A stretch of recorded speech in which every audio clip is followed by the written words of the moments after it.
बघा मित्रांनो, इथे रेल्वेशन चालू आहे बिल्डिंगचं. पावसाळ्यात ते खापरं चेंज करण्याचं काम करतात बिल्डिंगचं. हे आहे शनिवारवाड्याची बॅक साईड, बघू शकता तुम्ही.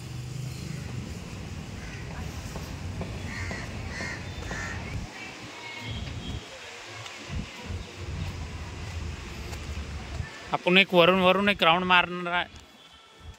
वरून एक राऊंड मारणार आहे. जास्त काही तर असं हे नाही आहे सिस्टर म्हणजे. आणि वरून एक राऊंड मारतोय आणि जाऊ तिकडे लाल महालला.